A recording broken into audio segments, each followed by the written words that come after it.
Salam sejahtera, segala hormat dan kemuliaan hanya bagi Tuhan Allah yang Maha Kasih.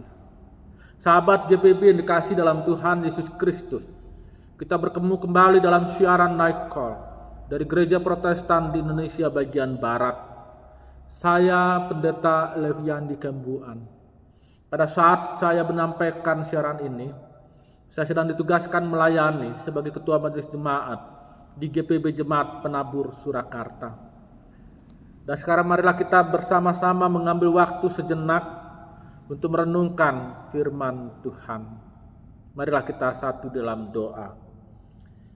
Tuhan Allah yang Maha Kasih, sumber segala hikmat, kami bersyukur atas penyertaan Tuhan Allah yang menghadirkan kami bersama-sama dalam persekutuan, yang bersama-sama akan membaca dan merenungkan firman Tuhan. Kami mohon kuasa Roh Kudus yang menuntun kami, yang memberikan kepada kami pengertian, memampukan kami untuk menghayati firman Tuhan dalam kehidupan kami. Dalam nama Tuhan Yesus Kristus kami berdoa. Amin. Marilah kita bersama-sama untuk membuka Alkitab kita. Pembacaan Alkitab diambil dari Markus pasal 10 ayat 46 sampai dengan ayatnya yang ke-52. Injil Markus pasal 10 ayat yang ke-46 sampai dengan ayatnya yang ke-52 yang menyatakan sebagai berikut. Lalu tibalah Yesus dan murid-muridnya di Yeriko. Ketika mereka keluar dari Yeriko bersama orang banyak yang berbondong-bondong, ada seorang pengemis yang buta bernama Bartimeus anak Timeus duduk di pinggir jalan. Ketika didengarnya bahwa itu adalah Yesus orang Nazaret, mulailah ia berseru, "Yesus, anak Daud, kasihanilah aku." Banyak orang menegurnya supaya ia diam.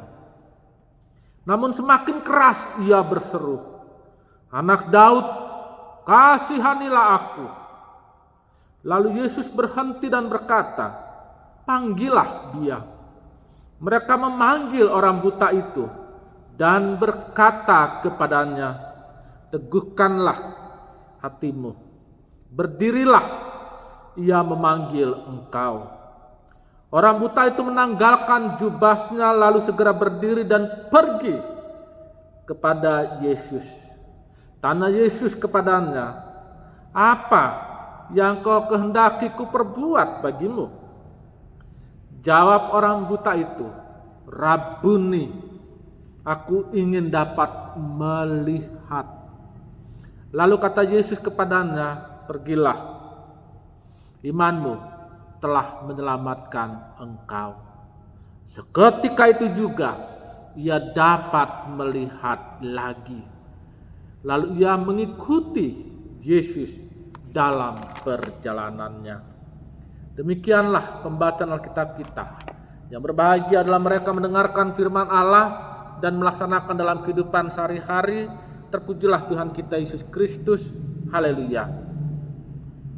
Sahabat GPB dikasih dalam Tuhan Yesus Kristus, disabilitas dalam hal ini, dalam pembacaan Alkitab kita, kebutaan, dapat menyebabkan seseorang dipinggirkan dari masyarakat, bahkan menjadi pengemis.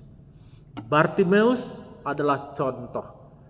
Pada masa itu, kondisi ini merupakan hal yang lumrah. Demikianlah kita memiliki gambaran mengapa Bartimeus berada di luar kota Yeriko, duduk di pinggir jalan, mengemis, berharap pada belas kasihan setiap orang yang melewatinya.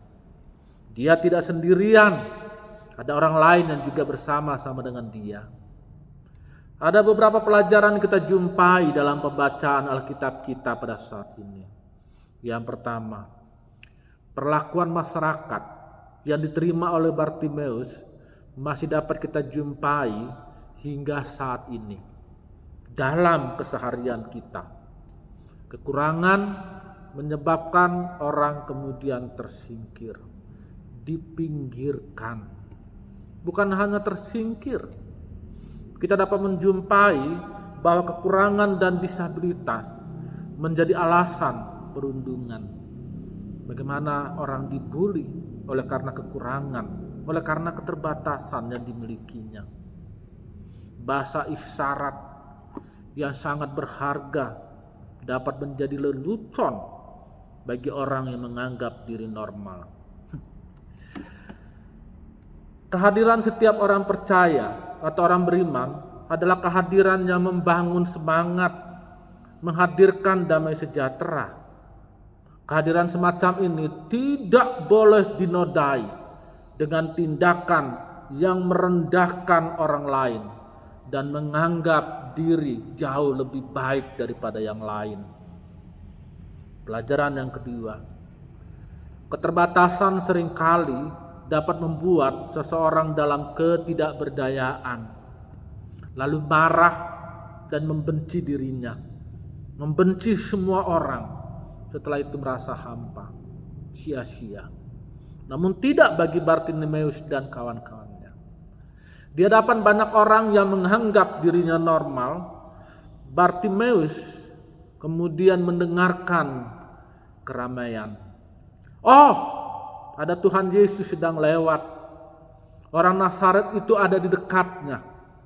Bartimeus tahu siapa Tuhan Yesus. Bartimeus telah mendengar mujizat penyembuhan yang dilakukan oleh Tuhan Yesus. Bartimeus ingin mengalami kesembuhan itu. Kesembuhan itu akan memulihkan dirinya dari kebutaan, namun kesembuhan itu memulihkan kedudukan sosialnya yang telah dipinggirkan. Kebutaan yang dialami membuat dia tidak bisa berjalan mendekati Tuhan Yesus. Lalu bagaimana Tuhan Yesus dapat menghampirinya dan memberinya pemulihan penglihatan? Ada satu cara yang terpikirkan oleh Bartimeus, memanggil. Namun karena banyak orang yang ada di sekitar Tuhan Yesus, bagaimana panggilannya dapat membuat Tuhan Yesus menghampiri dirinya, menghampiri Bartimeus? Hanya ada satu cara. Kata Yunani yang digunakan kraso, berarti berteriak, menangis, menjerit. Dalam pembacaan Alkitab kita disebutkan sebagai sebuah seruan. Dan inilah yang dilakukan oleh Bartimeus. Dia berteriak, menangis, menjerit. Tindakan Bartimeus yang berteriak ini membuat orang sakit kepala. Mereka sakit kepala mendengarkan teriakan Bartimeus, sehingga mereka menegur Bartimeus, diam. Semakin disuruh diam, malah semakin keras teriakannya. Ada pelajaran yang menarik dengan tindakan Bartimeus. Bartimeus menyadari kekurangan dan keterbatasannya yang membuat dia sulit mengalami perjumpaan dengan Tuhan Yesus secara fisik. Namun semangat yang dimiliki Bartimeus memberdayakan apa yang tersisa padanya, apa yang dapat dilakukannya. Dengan mulut yang masih bisa memanggil, dia berteriak. Perjumpaan dengan Tuhan juga menuntut kemauan dalam diri kita masing-masing. Kita tidak bisa membiarkan berbagai halangan, rintangan menyurutkan kerinduan kita untuk berjumpa dengan Tuhan, untuk mengalami kebersamaan dengan Tuhan. Pelajaran yang ketiga, ketika Bartimeus berseru memanggil Tuhan Yesus, Bartimeus menunjukkan kesungguhan imannya. Bartimeus tidak hanya memanggil nama Tuhan Yesus, Bartimeus berteriak, berseru, Yesus, anak Daud, kasihanilah aku. Iman yang ditampakkan oleh Bartimeus adalah pengakuan Bartimeus terhadap Yesus dari Nazaret yang sedang berjalan di dekatnya. Bartimeus mengimani bahwa Yesus dari Nazaret, Yesus orang Nazaret itu adalah anak Daud. Bagi orang Yahudi, ungkapan anak Daud bukan saja pengakuan terhadap kehadiran seseorang sebagai keturunan Raja Daud. Dalam ungkapan anak Daud terdapat keyakinan bahwa orang yang dipanggil sebagai anak Daud itu memiliki kuasa yang besar dari Allah. Oleh karena itu seharusnya tidak sembarangan orang disebut sebagai anak Daud. Pertunjukan iman Bartimeus yang memanggil Yesus sebagai anak Daud membuat Yesus menghampiri. Apa yang kau kehendaki supaya aku perbuat bagimu? Tanya Tuhan Yesus kepada Bartimeus. Perjumpaan dengan Tuhan merupakan perjumpaan yang lahir dari iman yang sungguh-sungguh. Iman pertama-tama berarti meyakini Tuhan itu ada. Bagaimana kita dapat mengakui perjumpaan dengan Tuhan jika kita tidak memiliki keyakinan bahwa Tuhan itu ada dan hadir? Iman juga tidak hanya percaya, tidak hanya sekedar percaya dan yakin. Iman juga harus berwujud dalam tindakan. Bagi Bartimeus, tindakan atas imannya bahwa Yesus adalah anak Daud ditunjukkan dengan mengucapkan pengakuan tentang siapakah Tuhan Yesus baginya. Bartimeus berseru mengucapkan pengakuan imannya di hadapan banyak orang. Yesus anak Daud. Jadi iman yang kita miliki sebagai orang percaya akan menjadi semakin berarti jika itu berlanjut dengan perkataan dan tindakan yang baik. Bukan hanya sekedar yakin dan percaya, tapi juga berlanjut pada tindakan dan perkataan. Pelajaran yang keempat, sebelum Bartimeus berhadapan langsung dengan Tuhan Yesus, Bartimeus meninggalkan jubahnya. Bartimeus itu hidup sebagai pengemis, memohon belas kasihan di pinggir jalan. Jadi jubah yang ada padanya bukanlah jubah indah yang berharga mahal. Namun demikian, jubah itu penting bagi Bartimeus. Ketika malam tiba dan dia harus menghadapi malam yang dingin, betapa pentingnya jubah itu. Demikian juga jubah itu membantu Bartimeus berlindung dari terik matahari yang menyengat, yang membuat kulit begitu perih di siang hari. Jubah itu juga menolongnya.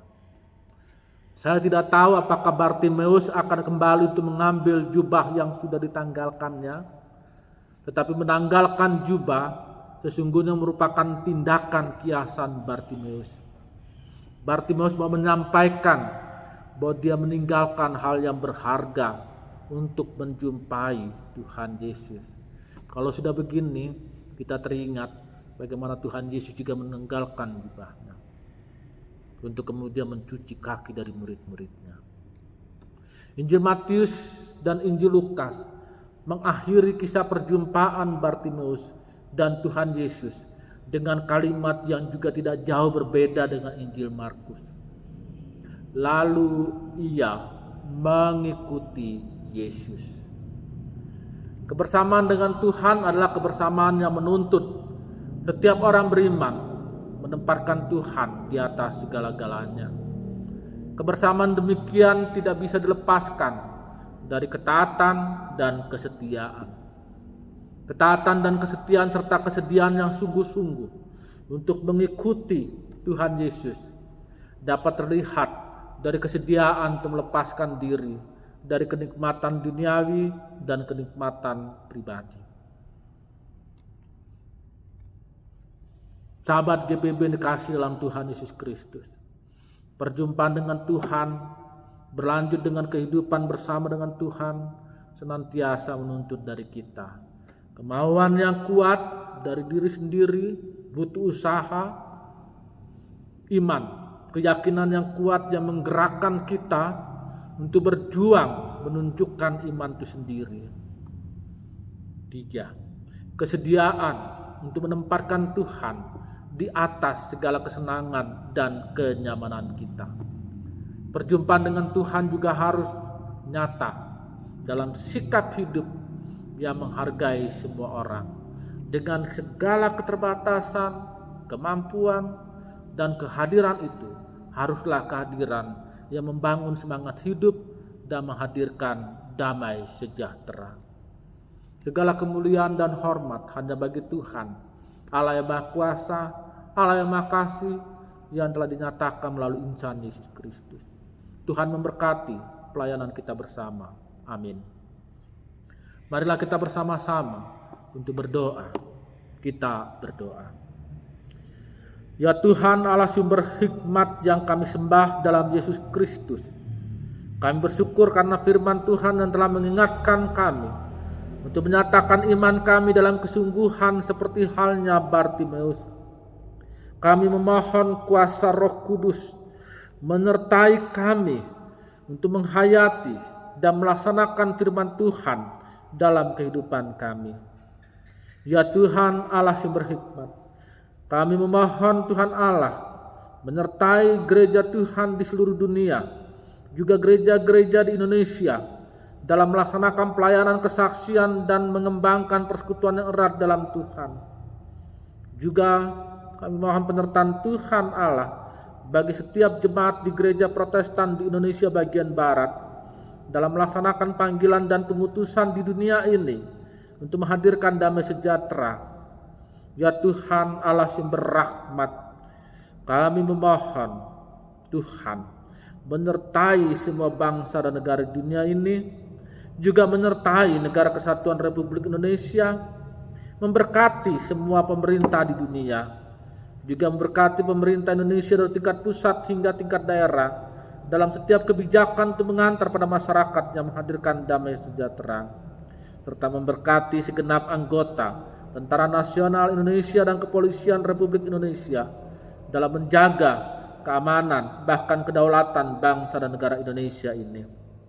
Ya Tuhan Allah yang Maha Kasih, kami berdoa untuk masyarakat di mana kami menjadi bagian di dalamnya, agar merasakan berkat Tuhan yang penuh kasih karunia yang membawa kesejahteraan. Kami juga berdoa untuk setiap orang mengalami pergumulan, apapun juga pergumulan dan tantangan yang dialami.